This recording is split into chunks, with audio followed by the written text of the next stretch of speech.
heart to yours. From my heart to yours. Mocha people don't say Mocha. Hi everybody. So how does one attract, he's on the set, you know, his craziness. How does one attract the love that he or she deserves? To tell us how, in our heart-to-heart segment, is life coach Fabian Thomas. Good evening, sir. How do you do? How are you? I am giving thanks. I'm thinking I've heard this before, but I always like when you say it because it needs reinforcement. What? And I find that usually when we talk about heart-to-heart topics, the points kind of coincide and overlap and so on and so forth. When you talk about heart chakra, that's not an illness that you need to go doctor for? No. What it is? There are different points in the body that have energy and have power. And that's why sometimes, you know, when I was working at Sandals, there's a little Japanese ambassador who dealt with Japanese guests. And I was having a really bad headache. And she said, give me your hand. And I gave her my hand, and she did something, and the headache went. What she did? And she said, this is your something chakra that she now pressed and manipulated, and the headache. Apparently we have these pressure points all over our body that are connected to things.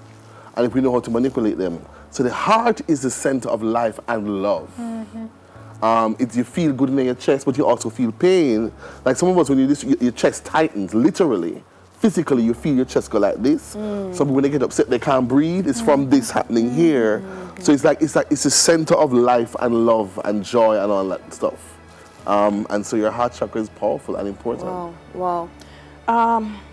So you're going to tell us how to open up the heart chakra, because it's one thing to touch a pressure point physically, but emotionally opening up sometimes is a challenge. Before we do that though, Fabian, how do you know what kind of love you deserve? It was something that I asked myself. I'm like, but how do I know what do I deserve? Because it means a terrible person like Marvin may really deserve a terrible... Right. So how do I know what do I deserve? Sorry, Marv, I'm trying here, but it's not working. Yeah. So the first 2 points I'd use are actually very similar. The first one is you have to love yourself. Usually I find there's nothing as negative in our lives that we're hearing that's as bad as the stuff we say to ourselves. And some of it is learned. I'm not enough. I'm not worthy. I'm not good looking enough. I'm too fat. I'm too skinny. I'm too poor. And that becomes our self-talk. That becomes our life, our soundtrack of our life. And some of us, even though we're doing well outside, we seem to be doing well. People say, yeah, man, you have it locked. But that's not what you believe. And some people do so well because they're trying to be good. See me, like me. I remember in a really powerful interview once, Roberta Flack broke down and cried and said that she had struggled all her life, her family, all the music, you know, she topped her class at Juilliard, like she's a killer. They never come and saw her perform. Never, she said they never said, look at you. Wow. And she bawling, I mean, this is big, mighty Roberta Flack. Wow. So we have a lot of self-talk that says, I'm not enough, I'm not worthy, I'm not bright enough, which kind of limits now the energy you have in the world. Now, sometimes when you feel that, as somebody say to you, you jump. Yeah. Sometimes somebody who's treating you badly, you're running down people who don't like you. Because you think it should be that Yes. way. And also, you doubt love when it comes to you. Yes. Because you're thinking, oh, but I don't deserve this, so maybe there's So what something you behind want, it. Or yes. You're looking something, or But before you move to that point, you know, you said something a while ago. So her family and her friends didn't come to see her. There's an element of validation that she allowed other people to give her. Which is a big thing that we do. We want people to like us. So it was a running joke when Sally Field won the Academy. She said, you like me, yes, you really like me, yes. Sally Field had done all this awesome work in Hollywood and on TV. But for her, the Academy Award meant everything. Not that I'm a gifted actress. Yeah. She never said that, you know. Wow. She never said, you're acknowledging my craft. She said, you like me, you really like me. A lot of us go through life wanting to be liked. Especially now with the like button. To fit in, to fit into a space, to be popular. And so we're doing this outward search as opposed to pulling inward and saying, I have to love myself first. So some of us want to fill that space with things we're not giving ourselves. Yeah. And it's dangerous. Yeah. And sometimes we go through life and don't even realize, you know, I don't really love myself. Yeah. Second point. Love yourself some more. Love yourself some more. Jeez. You can never love yourself too much. No. You can't? I mean, if you get the kind of, you have to fix Conceit it. and- Yes, yeah. that's different. But being really honest about, and here's a lesson I've learned and I'm still learning in my life is, I was going through a really rough period in my life. Changed a job, felt like friends had betrayed me, stabbed me in the back. And a lady who taught me most of what I know about facilitation, she called me and she said, I don't want to know the details. I'm calling to check up on you. And because I know how you are, I'm going to say to you, be gentle with yourself.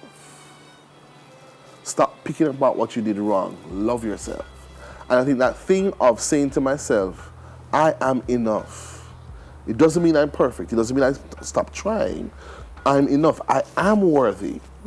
And I'm worthy. And for me to speak personally, I am worthy before I lose the 50 pounds I want to lose. I'm worthy right now. Not when I have a six-pack. I may never have a six-pack. So if I don't get the six-pack or you don't get your nose straightened, you're not worthy of love until then. Right. You're worthy of love right now. And when you enter a room cloaked in that, people kind of go, What is that? yeah. And you hear it all the time. Yeah. People, and some people in jeans and a t-shirt, they walk in, they bopping in their sneakers, and you kind of go, wow. And it's Drawn not to. necessarily a lot drawn to. The energy says, I'm good. And that kind of says to you, wow. Or sometimes you meet people who are physically beautiful. And when you meet them, they're empty, emotionless, and you kind of go, it happens with celebrities a lot. You love somebody, when you meet them, you're like, there's nothing there. Because inside, and some of the people who have that public coming at them a lot, Always acting. numb themselves. They, Always acting. yeah. Work on you. Work on you. Are you being your best self? Are you being your best self? Are you challenged? Are you showing up? Can you know my tribe Sankofa? And one of our anthems is show up. Show up in your life. Yeah. You're meant to do something. Show up in your classes. Show up in your community. Show up. And when you show up, what kind of energy are you? So are you attracting love? Are you being love in the world? So a lot of us get caught up in doing. We do things. We get a degree and we do this and that. But who are you being? In the quiet of your house, when you're deaf on your own, when you're walking on the street, when you're interacting with people who don't know you, who are you being? Or are you putting on a show? So recently I was invited to a function. And I don't get invited to a lot of things. And sometimes I go, nobody likes me. But I went to this function, this big highfalutin function. And I watch people.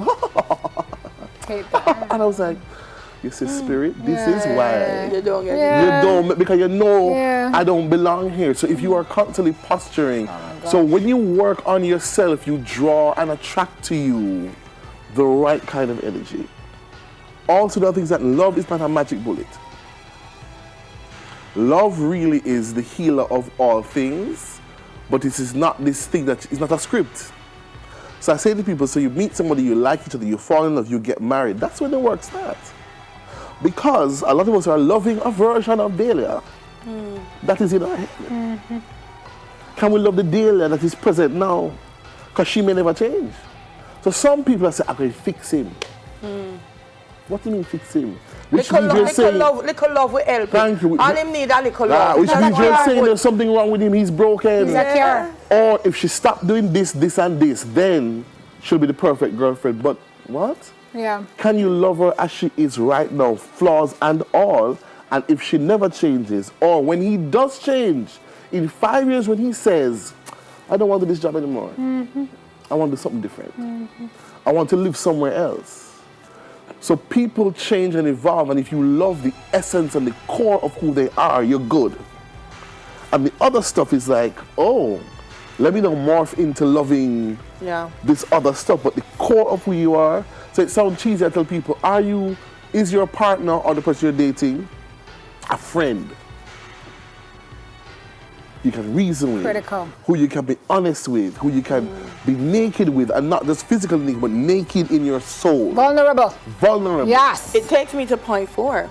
Commit to being your best self. Your best Because if self. you're with someone who is not empowering you to be your best self, or you're trying to be your best self and they're saying, Want to you. Every minute you get up and you try to do something, you can't. I want to go to school. Why? How much degree you want to have? Thank you. Then yeah. Thank you. And that's creating that space for each other around even that thing of somebody, I call it being out of integrity with yourself. And your partner can listen and says, that's really what you want to do? I mean, because last week he had said so and so and so, lovingly kind of remind you of who you're being. Or even like you take a tone and they go, ooh. My thing is that I always do this with my friends and even colleagues. I say, I checked, I didn't hear any love in that statement. And I just leave it there and they kind of go, you see, that was a little harsh, right? So it doesn't have to be beating up each other all the time, but being your best self and somebody who is helping you, not by doing it for you, but by respecting and giving you the space and grace to be yourself and take that journey with you. Before I run off, know yourself is the last one. Boy, who are you? Yeah. When you enter a relationship, is it to, you know, one of my pet peeves is this, my other half. You complete You're me. not half. You're a whole of somebody. And the two of you are two whole individuals trying to negotiate a space together. Nobody's not completing you. You are complete, you're a work in progress, but this idea of, oh, I wait for somebody to finish me. So some people can't be single, because single means incomplete. So you run up into all sort of Because you need claps. to be together with somebody. Or you're stuck on that person, because that's the person that completes me. Yes. And if you go, I'm incomplete. Hey, life can't go on. See I know the that? popular culture and the songs all feed that. Yeah. You'll never breathe again. Take a breath, baby. You're again dead. Sophistication is not. Don't wait to exhale. Exhale now. And then take a deep breath. Yes, sir. Can't live if living is without you. Try live, try live. Yeah, the option is not conducive to my everyday. Fabes, we could talk to you all day. Thank you so much. As pleasure, always, my sharing some pleasure. energy, positive energy, and some light this morning. Life coach Fabian Thomas. Take another break on tomorrow. We'll soon come. Although me complete someone. From my heart to